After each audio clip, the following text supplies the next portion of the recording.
Lisa, real cool lady. So she was like explaining me away to people because I wasn't wearing a suit. Every person I met, she was like, this is Ken, he's normally dressed really nice, but I'm like, what the fuck, you know what I mean? Like, cool. Ever since then, I'm like, I guess that's my image, dude. I guess I'm the suit guy.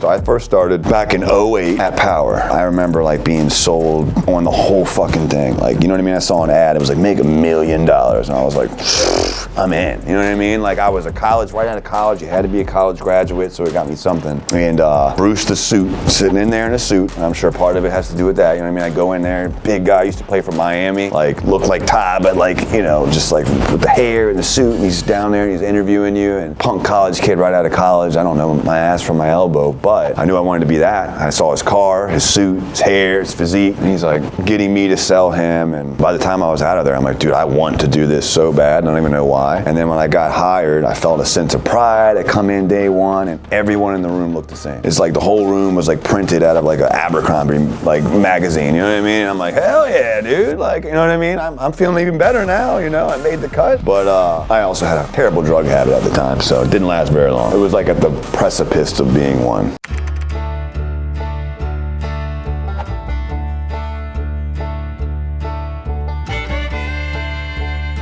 I've only been sober this time around like for 7 years. And I say this time around because I had a whole mess of like trying to get my life together, right? So I never really had any sobriety before that. So this is pretty much it. And God willing, it's the rest of my life. The way I've set things up in terms of change. I'm a all in or not kind of guy. I don't know about you guys, but like I'm either all one way or I'm like completely all the other. So I don't do anything half-assing. August 23rd of 2017, I was sleeping outside in a baseball field covered in bug bites with a fucking blanket in my bag. The girl that I had like taken hostage, not literally, but like this poor, super hot but very crazy, and she'd have to be to like be chasing a guy like me around, you know what I mean, trying to save me. That girl hid me in her, it's a long story. But I find myself sleeping outside again, because this has happened before in 2010. Car accident led to pain pills, led to completely derailing my life. So again, it wasn't like I was like, you know what sounds good? Drugs. You know what I mean? Like I had never done anything like that. But I mean, again, we're extreme guys. So once that took me over, I went from normal guy to stealing to eat. I mean, I really went. I put knives to people's throats. I was not the same human being that sits here looking like Ron Burgundy, you know what I mean? I probably didn't shower for weeks, months. But in this short time, in not even 7 years, I've built technically 3 7- to 8-figure companies in this exact same space, one of which I was a partner in. I can tell you all about partnerships, downfalls, possibilities. I married an attorney who's told me since then, like, well, I would never do that again, but if you did, do X, Y, and Z. I learned all the hard lessons there. Cost me a lifelong friendship. That guy that I thought was like my brother, he still owns the fucking company. It's doing great. To me, I was like, I am the piece that can't be lost. I am my own best investment. I've got, at that time, 12 to 15 years of experience, consultant, sales VP, and then finally started my own business with a partner. That partnership went sour because we didn't have operation agreements. Like, if you're going into a partnership, friend, family, I don't give a f if it's your dad. You have got to have an operating agreement. And that operating agreement needs to spell out, what are you responsible for? What are you responsible for? What am I responsible for? Like, it's just like getting a prenup with your wife. My wife and I have a prenup. She's an attorney. Like, that wasn't a fun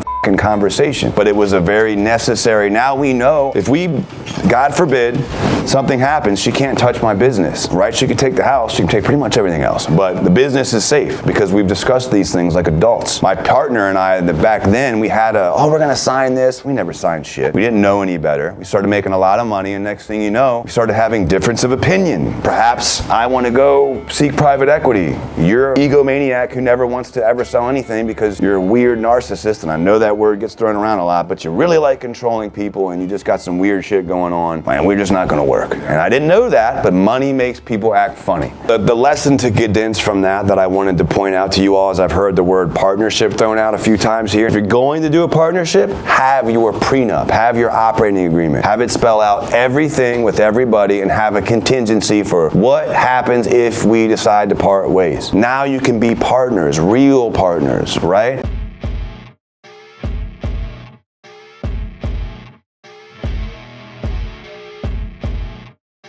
I'm scaling this year, and I want to tell you guys all the shit that's blowing up in my fucking face, because I'm sure you guys would probably appreciate that given where you're at. But I do have a couple like bullet points of the condensed version what I was talking about yesterday. But our conversation last night really got me thinking, like, man, most of the guys here in a certain bracket as far as like when they're starting their business, and I can be of serious value because Todd's been there, done that, wrote the book. I'm in it right now, right? Like, I'm in the scale, I'm feeling the fucking pain. This is the hardest year of my life professionally that I've ever fucking experienced. This is the second time I've traveled. Last year I traveled every single month. I was at every Apex event and all the shit, all the other events from all the other people, dreaming big, learning a lot. Don't get me wrong, it was a huge benefit. But this year was all about return on investment. So I went all in. I liquidated every car, every watch, everything I had that could be liquidated. I put it back in the business, right? I had learned several lessons, and we got to, okay, we decided that this was our scale year. How did we decide that? Well, we reverse engineered what our overall goals were. We knew that by December 31st, 2026, we wanted to be at 50 million gross, which is not